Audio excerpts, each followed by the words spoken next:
Hey Beth, I think that you're doing much better than you think in this section of the Seitz piece. Getting a good sound, clean and crisply articulated sound using spiccato bow stroke is very hard to do on one string, even harder to do on two strings. And so, from my experience, I feel like when I'm being overly careful with my bowing, that's actually when my sound becomes more crunchy and muddied.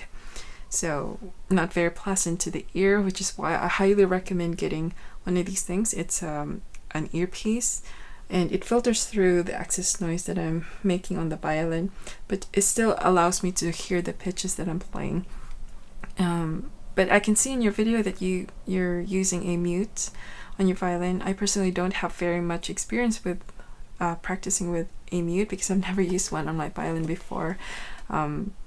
And so I can only imagine what kind of feedback you're getting from the violin with a mute on.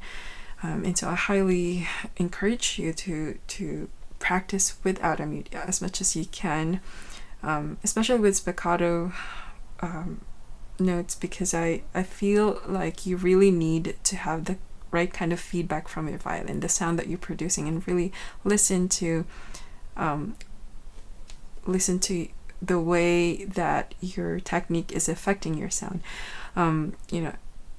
Unless of course you're practicing during the night, then of course a mute is absolutely necessary. But before I go into the double stop section of this piece, I just want to briefly talk about the beginning sections. It starts off very playfully.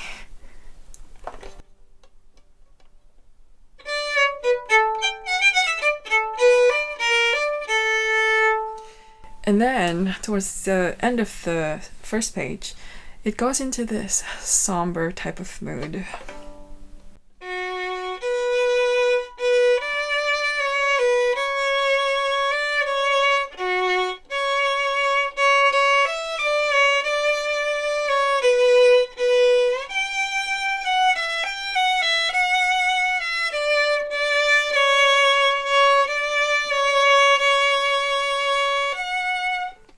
And so you can see just from the first page that there's two very contrasting bowing techniques. The first one requiring you to have more of a bouncy bow stroke, and the other half more legato. And onto the second page, where the double stops are, I think that it progressively pushes you to the limit and kind of makes it more difficult, because now we're going to be bouncing on two strings. There's the occasional 3-string notes, and then there's a section in measure 138 where it asks you to play a 4-note chord, and I think one of the reasons why I wanted to go over the first section first, is because I want to highlight that previously you're being asked by the music to play one note at a time and kind of avoid adjacent string notes. And this feels very different to the double stop section, because the way that you're angling your bow is now covering two strings, in comparison before, where you're actually actively avoiding hitting the adjacent string notes. So I think that's one of the reasons why this section is difficult, because you have to adjust the way that you're angling the bow onto the string. Now I think the biggest thing that's going to help with your playing and how to get a cleaner sound is to really pay close attention to how you're contacting the string when you're bouncing the bow. So at the moment I can see that you're closer to the frog, so see if you can move slightly away from the frog, where the bounciness of the bow is more helpful. Here in the middle of the bow, it's gonna be a little more difficult to control the bounce. So a little, maybe if you divide the bow into thirds, so the lower third of the bow. There's nothing wrong with playing here in the frog, it's okay, but see if you can open up your bowing more. Let me see if I can play the double stop section and notice how I'm opening with my bow and really allowing the bounciness of the bow to come out. Also, the other thing is that, you know, when you're bouncing off this string, if you bounce at a higher, if you come off the string higher, it gives you more time to reposition the bow to the right angle. So it gives you more time to recalibrate your bow hand, to really assess whether you're hitting the two notes equally. Because sometimes, you know, if you're playing the D string and the A string, sometimes you could be leaning onto one string more than the other, so it can sound uneven. And that's one of the reasons why there's excess noise, because it's not hitting the two strings equally. So let me just play through this double stop section and see if you can notice what I've told you about springiness and, you know, using this part of the bow more rather than the closer to the heel.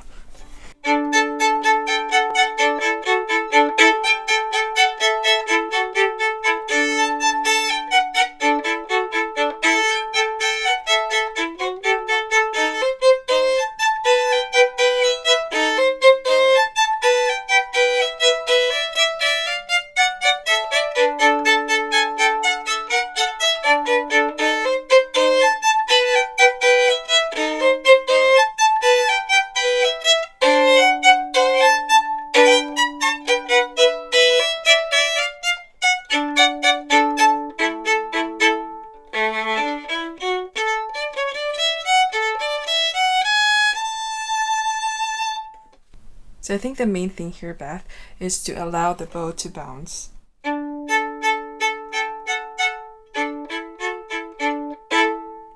And then for the 3-note chord here, how am I doing it? So I'm kind of rolling my bow from the G string to the A string, but my goal is to actually play through all of the strings at once. So I'm putting pressure, I'm approaching the string, the G and D string first, and then I'm kind of pressing down. Like that.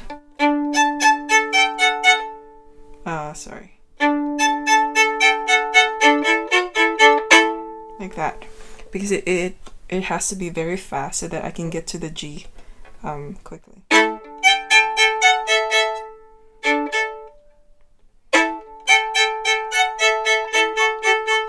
And then here, it's exactly the same notes, but this time there's slurs.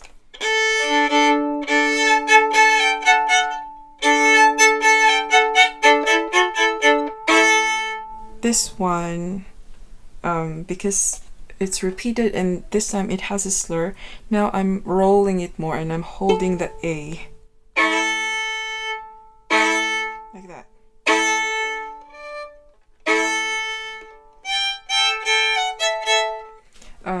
If I were to do it again, maybe you can see the main difference. So,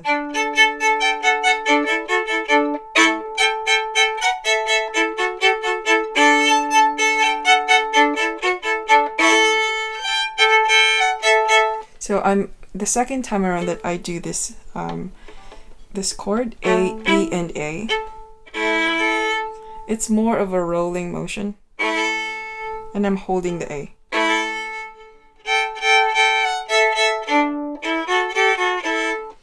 And then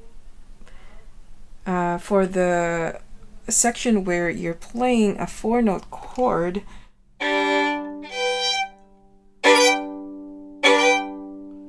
So sorry about the loudness of my violin, but same thing as before.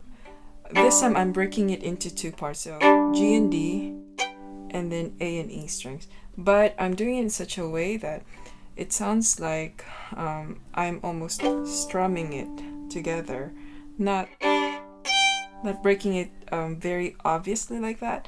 And the trick here is to hold the B and F sharp together and G.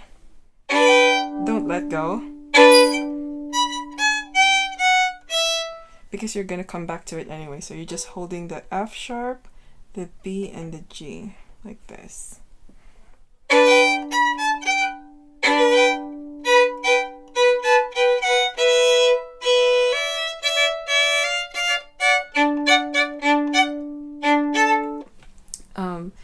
But yeah, I think that really focusing on where you're going to bounce the string on the bow is so important, and letting it bounce freely, allowing that time to come off the string, and recalibrating your hand so that you're at the right angle. And you know, when you go on to do the 3-note chord, like that. So think of it as one whole chord and really pressing into the strings. And just again for the last one, like that. It's gonna be crunchy, but you have to allow the sound to come out of the violin by completely getting off the strings.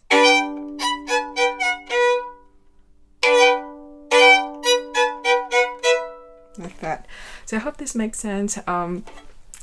Let me know how you do with it. I'm sure there are many other exercises that's available online that you can try. One of them being just practicing how to bounce on 2 strings and kind of doing the chords. It just takes a lot of time to be really confident and letting the bow kind of bounce on its own and ring out, so the strings kind of really vibrate after you do the chords. So yeah, I hope this helps, and I will see you on my next video.